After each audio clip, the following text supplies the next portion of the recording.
Bilaspur rail मंडल में पिछले लगभग 2 साल से पदस्थ आरपीएफ के मंडल सुरक्षा आयुक्त की कार्यशैली से विभाग में काफी परिवर्तन आया है। टेक्नोलॉजी की मदद से सुरक्षा और संरक्षा में आरपीएफ की एक अलग पहचान बनी है। खासकर महिला सुरक्षा पर विभाग के अधिकारियों ने अपनी गुडविल बनाई है। कोरोना काल में ऑक्सीजन सप्लाई से लेकर पैसेंजर की सेवा जैसी तमाम बातों के लिए ऋषि शुक्ला को जाना जाएगा। इन जानकारियों को लेकर रूबरू में मौजूद है डीएससी।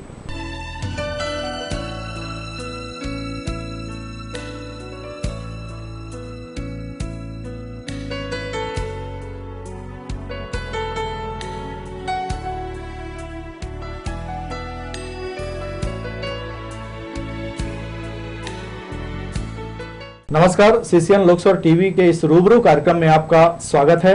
हमेशा की तरह आज हमारे साथ मेहमान के रूप में उपस्थित हैं ऋषि कुमार शुक्ला, जो कि मंडल सुरक्षा आयुक्त हैं आरपीएफ में बिलासपुर में। आइए हम उनसे चर्चा करेंगे। आप हैं शुक्ला साहब। जी नमस्कार। जैसे कि आरपीएफ के बारे में लोगों की धारणा पहले से बनी हुई है कि एक ऐसा डिपार्टमेंट जो ट्रेनों में सुरक्षा के नाम पर मौजूद जरूर रहता है, मगर उसकी जो एक्टिविटीज हैं वो लोगों को तकलीफ देती हैं। हालांकि ये काफी समय पुरानी बातें हैं, समय के साथ साथ काफी परिवर्तन आए हैं और परिवर्तन अब बिलासपुर रेल मंडल में इतना जबरदस्त दिखाई देने लगा है कि जिस तरह से युवा हैं शुक्ला साहब, तो इनकी पर्सनालिटी जैसी इनके काम में भी उनकी स्मार्टनेस झलकती है और यही कारण है कि आज आरपीएफ बिलासपुर में इनकी एक पहचान हो गई है और आरपीएफ की एक नाम हो गया है। बहुत सारी बातें करनी हमको। सबसे पहले शुरुआत करते हैं कोविड को लेकर, क्योंकि इस समय पूरे विश्व में कोविड से लोग हलाकान हैं, तो स्वाभाविक है हर डिपार्टमेंट अपना अपना कुछ न कुछ योगदान दे रहा है। हम सीधे चलते हैं शुक्ला साहब के पास कि आरपीएफ इसमें किस तरह का योगदान दे रहा है, क्या उनकी भूमिका कोविड के मामले में बनती है या नहीं बनती है, हम आपसे जानेंगे। हमने कोविड में काफ़ी काम किए हैं। जो सबसे पहला हमारा काम है, हमने सब जगह हेल्प डेस्क खोले हैं बड़े बड़े जगहों पे। वहाँ पे हम अपने पैसेंजर्स जो आते हैं, जो दूसरे शहर से आते हैं, वो कई लोग जानना चाहते हैं यहाँ पे मेडिकल व्यवस्था कैसी है, तो उनको हम वहाँ पे कौन कौन हॉस्पिटल है, कौन कौन कंसर्निंग आदमी है, उनको कुछ हेल्प चाहिए रहती है कोविड रिलेटेड, तो उनको उसके बारे में हमारा हेल्प डेस्क बताता है। दूसरा, जो लॉकडाउन था उस समय काफ़ी सारे लोग ऐसे थे जो एक जगह ही ट्रैप हो गए थे, तो वैसे लोगों को आरपीएफ के जो मेस रहते हैं उससे हमने 7,000 से ज़्यादा लोगों को हमने खाना खिलाया। तीसरा, अभी कोविड स्पेशल चल रही है जो कि सबसे बड़ी प्रायोरिटी है, ऑक्सीजन एक्सप्रेस, जो एक जगह से दूसरे जगह तक ऑक्सीजन को ट्रांसपोर्ट कर रही है। उसमें आरपीएफ की एस्कॉर्टिंग रहती है और ये चीज़ इंश्योर करना कि जहाँ पे एक जगह से दूसरी जगह ऑक्सीजन की ज़रूरत है वहाँ पे अनइंटरप्टेड रूप से बिना किसी रोकथाम के तुरंत ऑक्सीजन मिले, तो वो चीज़ भी आरपीएफ कर रही है। ऋषि जी, ये बताएंगे जैसे कि जो स्पेशल ट्रेन चल रही हैं, ऑक्सीजन सप्लाई कर रही हैं, इसमें आपकी भूमिका किस तरह से बनती है? क्या ट्रेन को कोई रोक रहा है या कोई सामान छीन रहा है, ये किस तरह से आपकी भूमिका उसमें स्पेशल हो जाती है? अब ये सब ना हो इस कारण से आरपीएफ की भूमिका बनती है। कई बार जब ट्रेन एक जगह से दूसरी जगह जाती है तो उसमें काफ़ी अवरोध लग जाता है, चाहे सिग्नल फेलियर करना हो, चाहे ट्रेन को रोकना हो, रेल रोको करना हो, चाहे अगर ट्रेन कहीं पे रुक रही है तो ज़बरदस्ती कुछ आपराधिक तत्व उसको इंटरप्ट ना करें। इस कारण से लाइन को क्लियर करने में और उन ट्रेनों को एस्कॉर्ट करने में, ताकि इस प्रकार की गतिविधियां ना हो, हम लोग इंश्योर करते हैं कि ऑक्सीजन जहां पे जरूरत है वहां पे तुरंत पहुंचे। ये एक लोगों के मन में एक ये भी धारणा होती है कि जब ट्रेनें बंद हैं, पैसेंजर कम आ जा रहे हैं, तो आरपीएफ फिर इसमें क्या भूमिका निभा रहा है? तो क्या लगता है कि काम बढ़ा है इस कोविड काल में, या कि आपकी स्पेशलिटी वर्क बढ़ गई है? हमारा काम कोविड के समय भी निरंतर चल रहा है। इनफैक्ट कई जगह पे बहुत ज़्यादा हो गया है, क्योंकि ये चीज़ ज़रूर है कि ट्रेनों की संख्या कम हुई है, पर ट्रेनों में जो लोग जा रहे हैं वो बहुत मतलब इम्पॉर्टेंट है, तभी ट्रैवल कर रहे हैं और उनको सुरक्षा देना हमारी जिम्मेदारी है। कई सारे अगर ऐसी ट्रेनें रहती हैं जिसमें अगर कुछ कम लोग रहते हैं तो भी वहाँ पे मतलब यात्री अपराध होने की संभावना रहती है। तो हमारी वो जो आरपीएफ है वो इंश्योर कर रही है कि जो प्रॉपर्टी की वर्किंग हो, क्योंकि जो लोडिंग है, कोल लोडिंग से लेके जो प्रॉपर मालगाड़ियाँ हैं वो तो निरंतर चल रही हैं, वो तो उसमें तो कोई इफेक्ट नहीं आया, तो उसको सिक्योर करना आरपीएफ का काम। और यात्रियों के लिए भी ट्रेन कम होने के बावजूद सारी ट्रेनों में हम इंश्योर करा रहे हैं कि आरपीएफ की टीम भेजें, ताकि जो लोग ट्रैवल कर रहे हैं बहुत सेफली ट्रैवल करें। और कोविड प्रोटोकॉल का पालन भी आरपीएफ करा रही है, जो नया दायित्व उनको मिला है, ताकि संक्रमण ना हो। ये जैसा आपने बताया कि ह्यूमन ट्रैफिकिंग पे बहुत अच्छा काम हो रहा है, किस तरह का काम हो रहा है, क्या महसूस कर रहे हैं? हमारे डीजी आरपीएफ जो हैं उनके आदेश में हमने एक ह्यूमन ट्रैफिकिंग टीम बनाई है और वो डेडिकेटेड टीम हमारी 2 जगह पे है और वो पूरे ट्रेनों में घूम घूम के और इंटेलिजेंस कलेक्ट करती है कि कोई मानव तस्करी का केस ना आए। और इस प्रकार का एक अच्छा डिटेक्शन आरपीएफ बिलासपुर ने किया, जहाँ पे झारखंड से मानव तस्करी करके सूरत ले जाया जा रहा था। वो उस पे यहाँ पे केस भी बना जीआरपी में, और प्लस जो बच्चे थे उनको उनके माता पिता को सुपुर्द किया गया और आगे सूरत में वहाँ पे पुलिस को बताया गया कि आपके यहाँ पे कुछ ऐसे बच्चों की तस्करी वहाँ पे हो रही है, तो आप लोग उसका ध्यान रखें। तो पूरा जो लॉजिस्टिकल नेटवर्क था उनका झारखंड से चालू करके फिर ट्रेनों से ले जाके सूरत तक, उसको हमने क्रैक किया है। और इस प्रकार की और भी घटना हम लोग क्लोजली मॉनिटर कर रहे हैं, इंटेलिजेंस ले रहे हैं, और रेलवे के माध्यम से इस प्रकार का कोई गलत अपराध ना हो वो आरपीएफ सुनिश्चित कर रही है। ऋषि जी बताएंगे कि बहुत से लोगों को बहुत टेक्निकली चीजें होती हैं, वो पता नहीं होती कि जीआरपी का क्या काम होता है, आरपीएफ का क्या काम होता है। इन दोनों के अलावा बिलासपुर पुलिस बल आप लोगों को किस तरह से मदद करता है? तीनों को थोड़ा सा काम वर्क क्या क्या है अलग अलग? इसमें ये हिसाब है कि जो आरपीएफ है वो रेलवे प्रॉपर्टी की सुरक्षा के लिए और पैसेंजर की सुरक्षा के लिए, जो जीआरपी का मैंडेट है वो पैसेंजर ऑफेंसेस जो होते हैं, जो आईपीसी की धाराएं, सीआरपीसी की धाराएं रहती हैं, उसमें जीआरपी को पावर है। जो रेलवे एक्ट और आरपीयूपी है उसमें पावर आरपीएफ को है। पर चूंकि दोनों का एम एक ही है कि पैसेंजर्स की सुरक्षा करना, उनको फैसिलिटेट करना, उनको सिक्योरली पास कराना, तो आरपीएफ और जीआरपी दोनों ही सिस्टर एजेंसीज एक दूसरे के समन्वय के साथ काम करती हैं।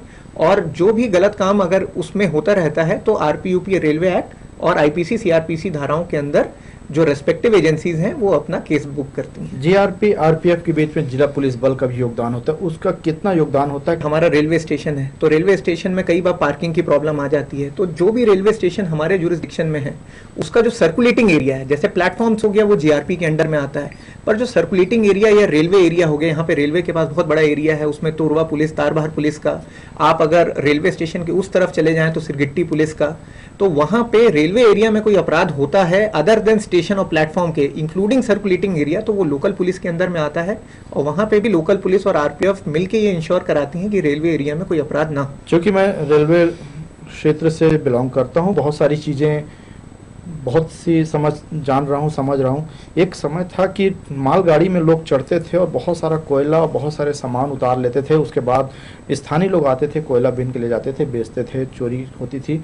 अब इस तरह की घटनाओं में काफ़ी कमी आई है, इसके पीछे रीज़न क्या है? आरपीएफ बहुत एक्टिव है, किसी भी प्रकार की कोयला चोरी या प्रॉपर्टी चोरी अगर कुछ होती है उसके लिए हमने काफ़ी सारे केसेस बुक किए हैं, और न केवल बिलासपुर में पर पूरे मनेंद्रगढ़ में, यहाँ तक हमारा जो क्षेत्र है वो कटनी तक पड़ता है, तो नौरोजाबाद और भटगांव और सारे जगह पे काफ़ी सारे लोग जो इस प्रकार का काम करते थे, गरीब लोग थे, उनको ज़रूरत रहती थी, पर उससे रेल में के फंक्शनिंग में बाधा होती थी। और ऊपर से ये एक इसमें दूसरा एंगल भी है कि ऊपर लाइव तार रहता है, ओएचई का तार, जिसमें कई लोग की डेथ हो जाती है अगर वो उसके ऊपर करते हैं। तो ये सारी चीज़ों को देखते हुए आरपीएफ ने इसको एक मिशन रखा है कि हम कोयला चोरी अपने क्षेत्र में नहीं होने देंगे, और खासकर ऐसे लोगों को न केवल जो इसमें आदतन थे उन पे केस बुक किया गया है, बल्कि अवेयरनेस कैंपेन भी जाके हमने चलाए हैं और घर घर में जाके समझाइश दी है लोगों को कि आप इस तरह का काम ना करें।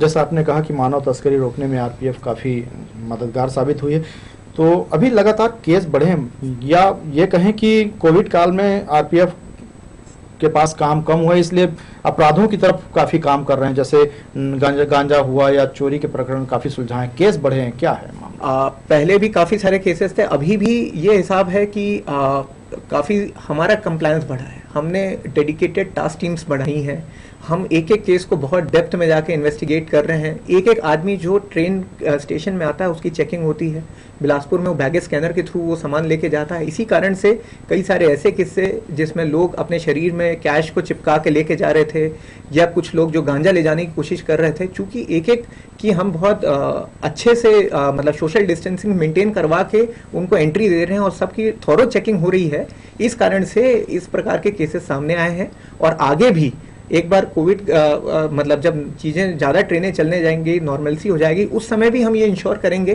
कि स्टेशन सिक्योरिटी प्लान के तहत कोई भी आदमी आए तो वो सिंगल एंट्री एग्जिट के थ्रू आए और सबकी अच्छे से चेकिंग। ये महिलाओं के संबंधी अपराध पे काफ़ी कमी आई है और काफ़ी इस पे मेरी सहेली के प्रोग्राम के तहत आप लोग काम कर रहे हैं, क्या है इसके पीछे मकसद?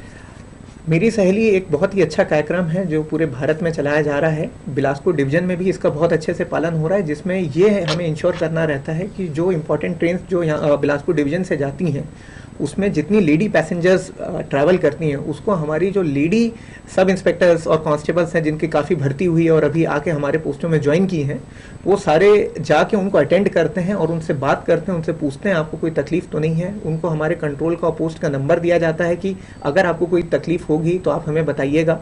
हमारी एस्कॉर्ट पार्टी उनको अटेंड करती है और इससे उनके मन में कॉन्फिडेंस आता है और आसपास के लोग भी ये देखते हैं कि जो महिला ट्रैवल कर रही है उसके पास आरपीएफ का पूरा सपोर्ट है और ये अकेली नहीं। बिलासपुर स्टेशन में के अलावा और भी बहुत सारे सीसीटीवी कैमरे लगाए जा रहे हैं अपराधों पर रोकथाम के लिए, कहाँ कहाँ लगाए जा रहे हैं और इसकी क्या बेनिफिट सामने जो भविष्य में दिखाई दे रहे हैं? ये काम भी बहुत तेजी से चल रहा है। मॉडर्नाइजेशन करने के लिए आरपीएफ के बिलासपुर में जो ऑलरेडी कई जगह सीसीटीवी कैमरा उसको छोड़ के कई सारे स्टेशंस थे, जैसे हमारा कल्तरा, चांपा, कोरबा, रायगढ़, यहाँ पे पेंड्रा, अनूपपुर, अंबिकापुर, ये सारे स्टेशंस में, इवन एमपी साइड में उमरिया में, शहडोल में, यहाँ पे सीसीटीवी कैमरेज से पूरे स्टेशन को कवर किया जा रहा है और ना केवल स्टेशंस को बल्कि यार्ड वार्ड एरिया जहाँ पे कुछ अपराध होने की संभावना रहती है, जहाँ पे लाइट कम रहती है, उनको भी नाइट विजन डिवाइस से हम लोग कवर कर रहे हैं।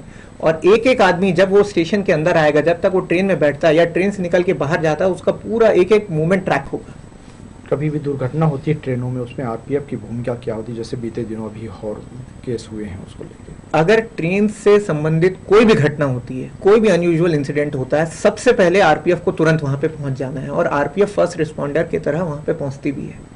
हमने इसी उसमें अपने लोगों को सारे लोगों को फायर की ट्रेनिंग भी दी है, फायर डाउजिंग की, और जीएम ऑफिस में जब एक घटना हुई उस समय भी आरपीएफ सबसे पहले पहुंच के फायर डाउज की।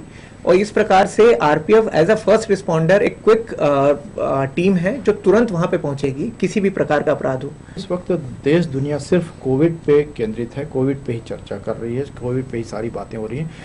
तो ये अवसर जो 1-1.5 साल के अंदर जो आरपीएफ को अवसर मिला, इस पे आप लोगों ने क्या प्रयास किया कि और ज़्यादा आपकी मदद लोगों को मिल सके, यात्रियों को मिल सके? किस तरह से कोविड के लिए और आप लोगों ने काम किया? 2-3 चीज़ें हैं जो आरपीएफ डे टू डे कर रही है। सबसे पहली चीज़, जितने लोग हमारे ट्रैवल करते हैं, जो कि बड़े संख्या में करते हैं, सबको अवेयर करना। हमारे लगातार नुक्कड़ नाटक और स्टेज में मतलब स्टेशन में रोको टोको अभियान, जिसमें अगर कोई व्यक्ति जो ट्रैवल कर रहा है वो मास्क नहीं लगाया हुआ उसको रोक के टोकना, और अगर कोई व्यक्ति उस सोशल डिस्टेंसिंग को फॉलो नहीं कर रहा है तो उसको उस चीज़ के लिए अवेयर करना। रेलवे स्टेशन में 139 हेल्पलाइन काफ़ी लिखा रहता है, ये किनको मदद करती है, किस तरह से मदद करती है? आप कभी भी अगर ट्रेन में ट्रैवल कर रहे हैं और आपको कोई भी परेशानी होती है तो उसका सिंगल आपकी हेल्पलाइन नंबर है 139। तो मैं सुरक्षा से संबंधित बताऊंगा कि अगर आप जा रहे हैं और आपको कहीं पे कोई मान लीजिए बुली कर रहा है या आपको परेशान कर रहा है, आप 139 बताएंगे तो जिस जगह पे आप रहेंगे उधर के कंट्रोल में फ़ोन चले जाएगा और वहाँ पे तुरंत अगले स्टेशन में, अगर ऑलरेडी आरपीएफ है ट्रेन में, क्योंकि काफ़ी ट्रेनों में आरपीएफ एस्कॉर्ट कर रही है, तो वो तुरंत वहाँ पे आपके पास पहुँच जाएगी आपके सीट नंबर में। नहीं तो अगले स्टेशन में जहाँ पे आरपीएफ है वो तुरंत वहाँ पे पहुँचेगी और अटेंड करेगी और वो इंश्योर करेगी कि जो आपको परेशान कर रहा है उसको मतलब उस पर प्रॉपर केस हो या तो आप दोनों के बीच में समझौता करें। जिस तरह से आपने बताया कि आरपीएफ के काफ़ी काम में सुधार आया है, मॉडर्न हुई है, लेकिन एक सामाजिक बुराई आज भी आरपीएफ के जवानों कर्मियों के साथ जुड़ी हुई है। शराब, जुआ और ये जो ब्याज में पैसे देना, इस मकर जाल में फंसा हुआ है। इससे बचाने के लिए अपने कर्मियों को, अपने साथियों को बचाने के लिए क्या प्लान आपके? बिलासपुर डिवीजन में जब से मैंने ज्वाइन किया है, इस प्रकार की अगर कोई घटना मेरे सामने आई तो अधिक मतलब लोगों को पे एक्शन भी हुआ है और हमने मासिव लेवल पे लोगों की काउंसलिंग भी की है। जहाँ तक कि अभी मेरा मानना है हमारे डिवीज़न में इस प्रकार की गतिविधियों में आरपीएफ स्टाफ इन्वॉल्व नहीं है और जैसे जैसे हमें पता चलता है उनको पहले वैसे तो हम काउंसलिंग करते हैं, पर कोई अगर नहीं सुधरता तो उसके खिलाफ मतलब फोर्स रूल्स के हिसाब से एक्शन भी लिया जाता है। आप सुन रहे थे ऋषि कुमार शुक्ला जी को, जो डीएससी हैं बिलासपुर आरपीएफ में। लगभग 2 साल हुए इन्हें आए हुए, लेकिन इनके काम से लोग आरपीएफ की छवि सुधारने की बात कर रहे हैं। हालांकि आगे और क्या होगा वो समय के ऊपर डिपेंड करता है, लेकिन इनके रहते जो आरपीएफ की छवि सुधरी है, जो लोगों में मनोबल बढ़ा है, जो काम में स्मार्टनेस आया है, उसकी चर्चा सब तरफ हो रही है। मैं इस रूबरू कार्यक्रम में इन्हीं शब्दों के साथ इजाज़त चाहूँगा और शुक्रिया अदा करूंगा ऋषि कुमार शुक्ला जी का, Thank you. जो आप हमारे स्टूडियो में आए और बहुत सारी जानकारियां रेलवे और अपराध से संबंधित कोविड काल में जो इन्होंने काम किया, लोगों की मदद की, वो सारी चीज़ें हम अपने दर्शकों तक पहुंचाएं। नमस्कार।